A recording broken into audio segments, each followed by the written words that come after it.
राम जेव्हा वनवासात गेले होते तेव्हा एक एक करून 14,000 राक्षसांचा वध केला आणि नाशिकच्या जवळ पंचवटी ठिकाणी रावणाने सीतेचं हरण केलं आणि थेट श्रीलंकेला घेऊन गेला.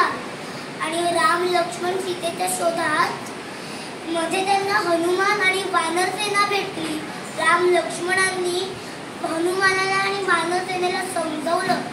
मग ते सगळे वानर आणि हनुमान हे सगळे सीतेच्या शोधात रामेश्वरम या ठिकाणी आले. आणि पुढे होता महासमुद्र. मग हनुमान विचारात पडला, या महासमुद्राला लांबून पुढे जायचं कसं?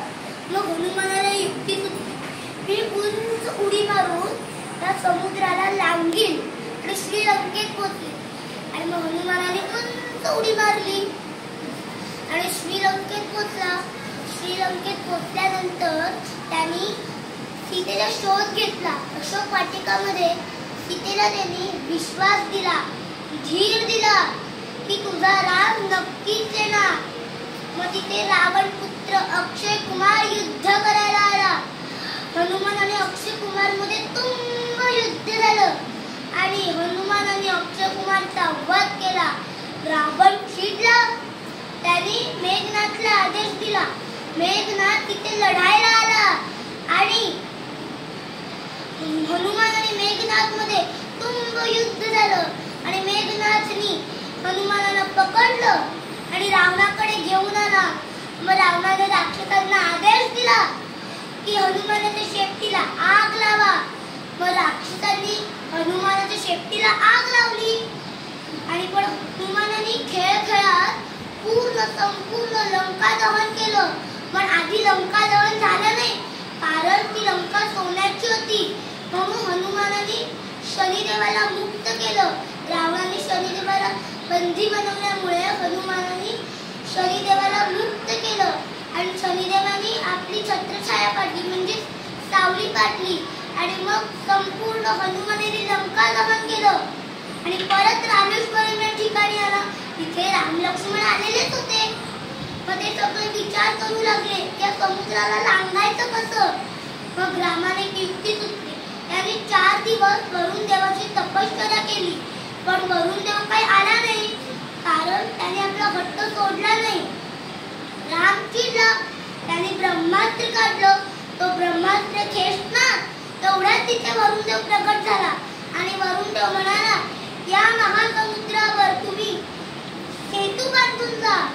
आणि मग वानर सेना सेतू बांधू लागली.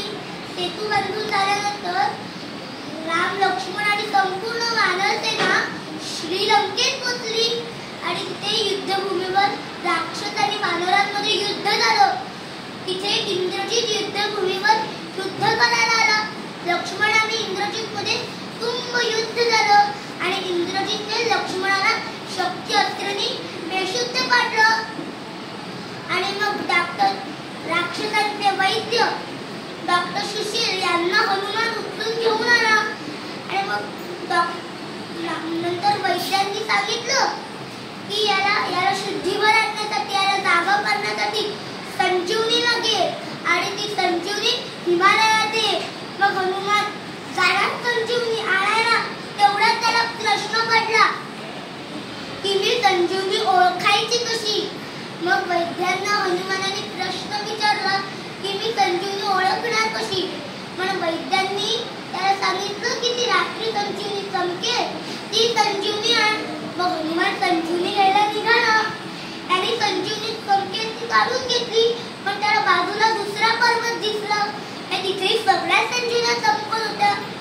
पण त्या हनुमानाला कळलं नाही की मी कुठली संजीवनी घेऊ. मग हनुमानाने पूर्ण पर्वत उचलला आणि श्रीलंकेत घेऊन आला. पण मध्ये भरताने हनुमानाला बाण मारलेला, कारण तो भरताच्या राज्यावरून चालला होता. मग हनुमान शुद्धीवर आल्यानंतर त्यांनी परत पर्वत घेऊन तो लगेच निघाला आणि मग श्रीलंकेत आला. आणि मग लक्ष्मणावर औषध उपचार झाले. लक्ष्मण शुद्धीवर आला आणि इंद्रजित आणि लक्ष्मणामध्ये परत तुंग युद्ध झालं आणि लक्ष्मण आणि इंद्रजितला पाण्यात मारलं आणि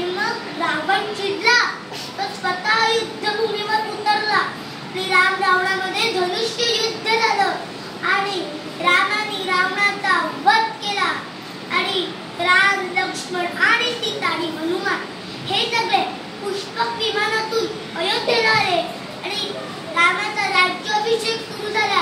या हनुमानाच्या शौर्यामुळे रामाचा विजय झाला. म्हणून हनुमानाला बजरंगबली म्हणतात, संकटमोचक हनुमान म्हणतात.